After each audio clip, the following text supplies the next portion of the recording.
스텝 1에 준비되어 있는 원리 꼼꼼 내용 같이 살펴보도록 할게요. 자, 첫 번째 내용은요. 정다각형과 사각형의 둘레 구하기라고 준비되어 있습니다. 자, 우리 정다각형이다라고 하는 거 어떤 도형인지 기억하고 있습니까? 자, 정다각형일 때는 두 가지의 조건을 모두 다 만족해야 됩니다. 첫 번째는 뭐냐면요. 모든 변의 길이가 같아야 되고요. 두 번째 조건은요. 모든 각의 크기가 같아야 됩니다. 이 두 가지 조건을 모두 다 만족하는 도형을 일컬어 우리는 정다각형이라고 얘기를 합니다. 자, 정다각형이다라고 했을 때 우리 둘레를 그러면 알아보도록 할게요.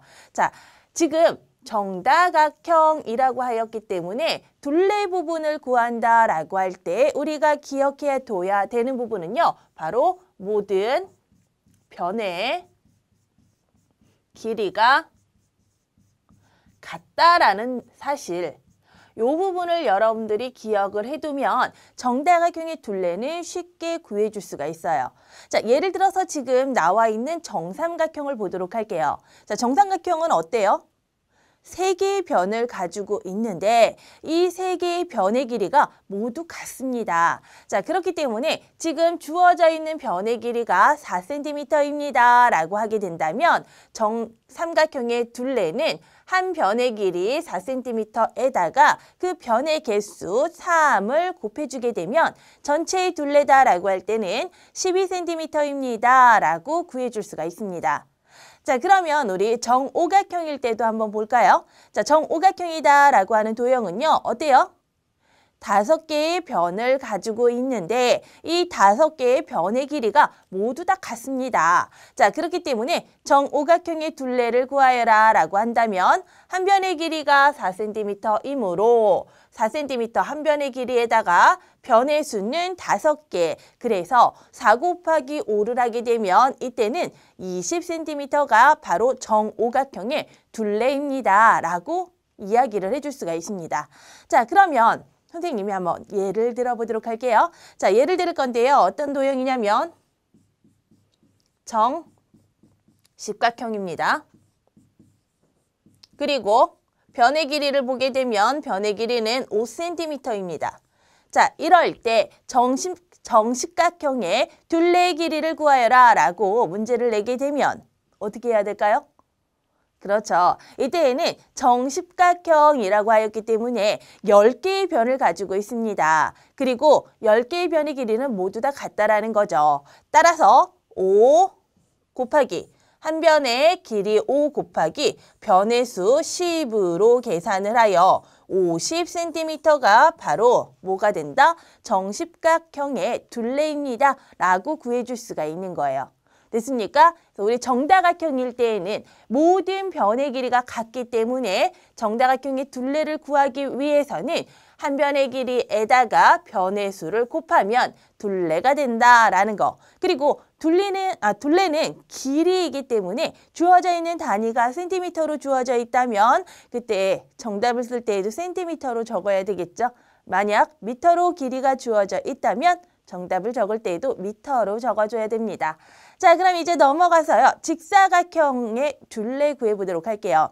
자, 직사각형은요. 어떤 특징을 가지고 있는 사각형인지 먼저 알아야 됩니다. 자, 직사각형이라고 하는 것은요. 마주보고 있는 두 변의 길이가 각각 서로 같습니다. 맞아요. 그래서 어떻게 할 거냐면요. 직사각형은 마주보고 있는 두 변의 길이가 각각 서로 같기 때문에 가로하고 세로하고를 각각 한 번씩 더해주고요. 여기에 2배를 해주면 바로 직사각형의 둘레가 됩니다. 왜 그렇게 돼요? 원래 직사각형은 가로의 길이가 서로 같기 때문에 가로가 2개 있고요. 그 다음에 세로의 길이가 서로 같은데 세로가 2개 있습니다. 전체 둘레를 구하세요 라고 한다면 가로의 길이 2번 더해줘야 되고요. 세로의 길이 2번 더해줘야 됩니다. 이것을 정리하게 된다면 가로와 세로의 길이를 더한 뒤 곱하기 1을 해주게 되면 직사각형의 둘레가 되는 거예요. 됐어요? 그러면 우리 한번 계산을 해봅시다. 자, 지금 주어져 있는 요 직사각형에서는요. 가로의 길이가 3cm, 그리고 세로의 길이가 2cm로 주어져 있습니다. 그러면 어떻게 하라고 그랬죠? 가로와 세로를 더한 뒤 여기에 2배를 해주세요 라고 하였으니 2를 더하게 되면 5가 되겠죠. 5에다가 곱하기 1을 하게 되면 바로 10cm가 이 직사각형의 둘레가 되는 거예요. 됐습니까? 자, 그러면 우리 한번 또 예를 들어보도록 할게요. 가로는 5cm이고요. 세로는 3cm인 직사각형이 있습니다. 자, 이 직사각형의 둘레 구해주세요 라고 하게 되면 어떻게 계산하면 될까요? 이 직사각형의 둘레를 구하기 위해서는 가로와 세로를 더해준 뒤 여기에 2배를 하여라 라고 얘기를 했죠. 자, 곱하기 2를 해줘야 된다. 자, 그러면 어떻게 되어있지? 5하고 3 더하게 되면 8이고요. 8에다가 2를 곱하게 되면 16입니다. 따라서 이 경우에는 직사각형의 둘레가 16cm입니다. 라고 정답을 구해줄 수가 있는 거예요. 됐습니까? 됐어요? 자, 그러면 우리 다음으로 넘어가 보도록 할게요. 자, 다음은 넘어가게 되면 평행사변형의 둘레라고 되어 있습니다. 자, 우리 평행사변형은 또 어떤 사각형인지 기억하고 있습니까? 자, 평행사변형도 역시 마주보고 있는 두 변의 길이가 각각 서로 같은 도형입니다. 그렇기 때문에 직사각형과 똑같은 방법으로 평행사변형의 둘레를 구해줄 수가 있습니다. 그런데요, 평행사변형에서는 가로하고 세로라는 말을 사용하지 않았죠. 그래서 표현하는 방법이 이렇게 다른 것뿐입니다.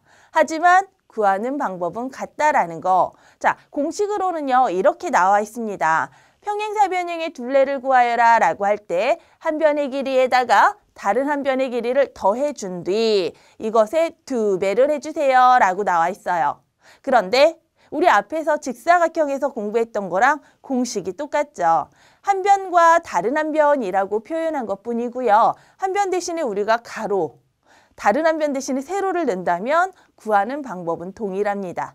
알겠어요? 그래서 평행사변형의 둘레를 구하여라 라고 할 때는 주어져 있는 변의 길이를 각각 더해준 뒤 이것에 2배를 해주면 바로 평행사변형의 둘레가 되는 거예요. 그러면 한번 해봅시다. 4cm하고 3cm를 더하면 얼마입니까? 7cm입니다. 여기에 2배를 하게 되면 14cm가 되겠죠. 따라서 주어져 있는 이 평행사변형의 둘레는 14cm입니다. 라고 이렇게 구해주면 됩니다. 자, 다음의 내용은 우리 마름모의 둘레 구하기라고 되어 있네요. 자, 그러면 마름모. 우리가 이미 알고 있는 그 도형 맞습니다. 자, 마름모라고 하는 것은요, 어떤 특징을 가지고 있는 사각형이었는지 또 기억해야 되겠죠. 자, 마름모라고 할 때는 네 변의 길이가 모두 같은 사각형입니다. 자, 네 변의 길이가 모두 같은 사각형이 마름모이기 때문에요. 마름모는 주어져 있는 한 변의 길이에다가 곱하기 얼마를 해주면 된다? 4를 해주면 마름모의 둘레가 된다. 따라서 5 곱하기 4를 하게 되면 이 경우에는 20cm가 바로 마름모의 둘레가 되는 거죠. 그럼 예를 들어서 똑같은 마름모예요. 마름모. 그런데 한 변의 길이가 7cm입니다. 자, 이때 이 마름모의 둘레 구해주세요 라고 문제가 주어진다면 우리는 어떻게 해야 될까요? 아, 맞아. 마름모라고 하는 건 모든 변의 길이가 같은 사각형이었어. 그렇기 때문에 주어져 있는 한 변의 길이에다가 곱하기 4를 하게 되면 28cm. 바로 이 마름모는 28cm의 둘레가 되는 거야 라고 구해줄 수가 있는 거예요. 됐습니까? 됐어요? 그래서 구하는 방법, 지금 정다각형과 여러 사각형에 대해서 둘레 구하는 방법을 같이 살펴보았습니다.